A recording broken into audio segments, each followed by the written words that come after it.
Hello, and welcome back to the Oz book series. You can call me Pat. Uh, Once again, I left Annabelle at home because I had some things to do today, but I will get back to her soon. Today we're reading Chapter 7, The Journey to the Great Oz. Enjoy.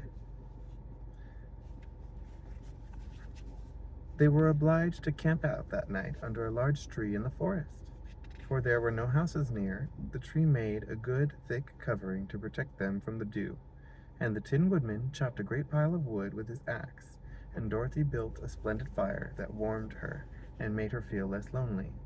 She and Toto ate the last of their bread, and now she did not know what they would do for breakfast. "If you wish," said the lion, "I will go into the forest and kill a deer for you. You can roast it by the fire, since your tastes are so peculiar that you prefer cooked food, and then you will have a very good breakfast." "Don't, please don't," begged the Tin Woodman.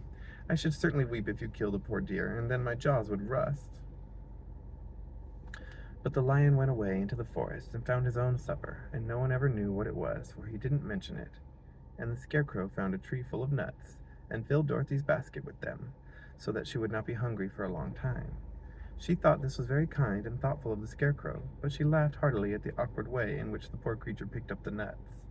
His padded hands were so clumsy, and the nuts were so small, that he dropped almost as many as he put in the basket.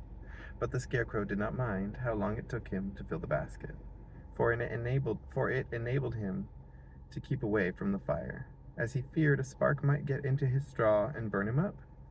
So he kept a good distance away from the flames, and only came near to cover Dorothy with dry leaves when she lay down to sleep.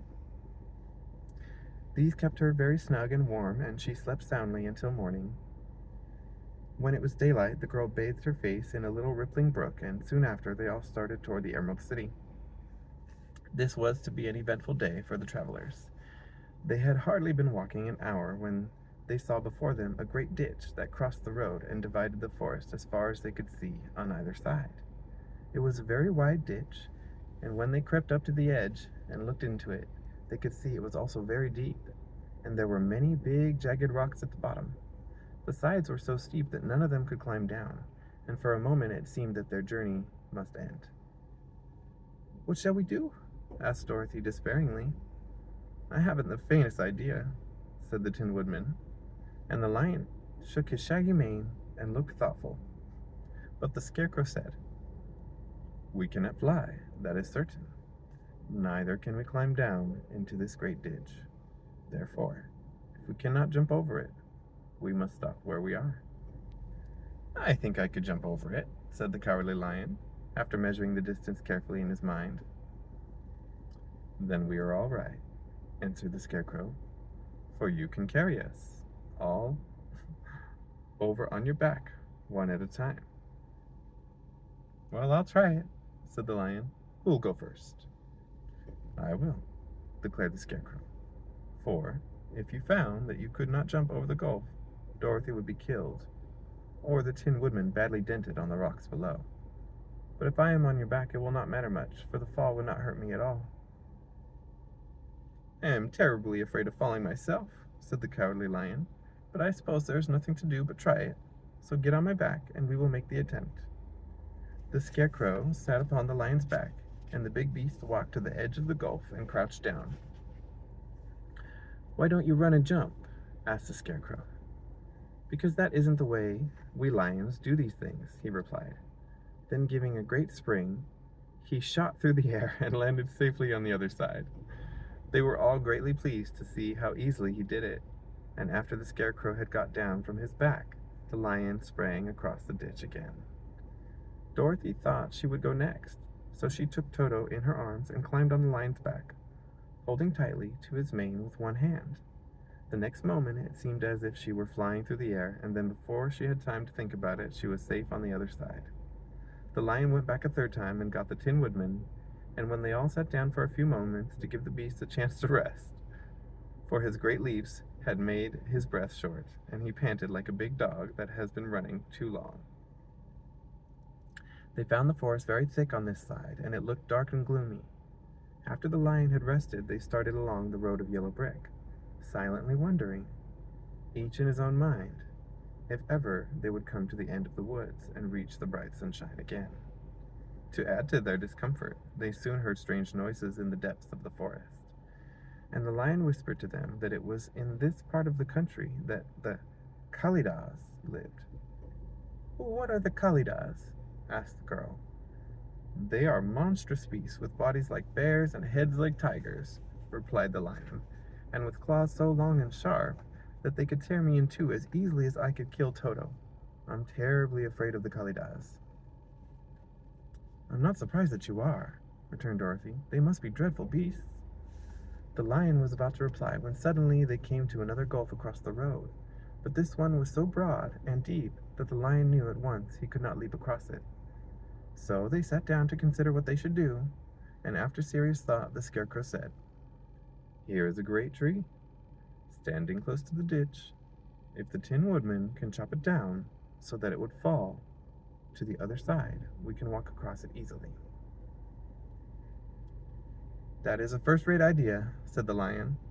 "One would almost suspect you had brains in your head instead of straw." The woodman set to work at once, and so sharp was his axe that the tree was soon chopped nearly through. Then the lion put his strong front legs against the tree and pushed with all his might, and slowly the big tree tipped and fell with a crash across the ditch, with its top branches on the other side. They had just started to cross this queer bridge when a sharp growl made them all look up, and to their horror they saw running toward them two great beasts with bodies like bears and heads like tigers. "They are the Kalidas," said the cowardly lion, beginning to tremble. "Quick!" cried the Scarecrow. "Let us cross over." So Dorothy went first, holding Toto in her arms. The Tin Woodman followed, and the Scarecrow came next. The lion, although he was certainly afraid, turned to face the Kalidas, and then he gave so loud and terrible a roar that Dorothy screamed and the Scarecrow fell over backward, while even the fierce beast stopped short and looked at him in surprise. But seeing they were bigger than the lion, and remembering that there were two of them and only one of him, the Kalidas again rushed forward, and the lion crossed over the tree and turned to see what they would do next. Without stopping an instant, the fierce beast also began to cross the tree. And the lion said to Dorothy, "We are lost, for they will surely tear us to pieces with their sharp claws, but stand close behind me and I will fight them as long as I am alive." "Wait a minute," called the Scarecrow. He had been thinking what was best to be done, and now he asked the woodman to chop away the end of the tree that rested on their side of the ditch. The Tin Woodman began to use his axe at once, and just as the two Kalidas were nearly across, the tree fell with a crash into the gulf, carrying the ugly snarling brutes with it, and both were dashed to pieces on the sharp rocks at the bottom. "Well," said the cowardly lion, drawing a long breath of relief, "I see we're going to live a little while longer, and I'm glad of it, for it must be a very uncomfortable thing not to be alive. Those creatures frightened me so badly that my heart is beating yet." "Ah," said the Tin Woodman sadly, "I wish I had a heart to beat." The adventure made the travelers more anxious than ever to get out of the forest, and they walked so fast that Dorothy became tired and had to ride on the lion's back.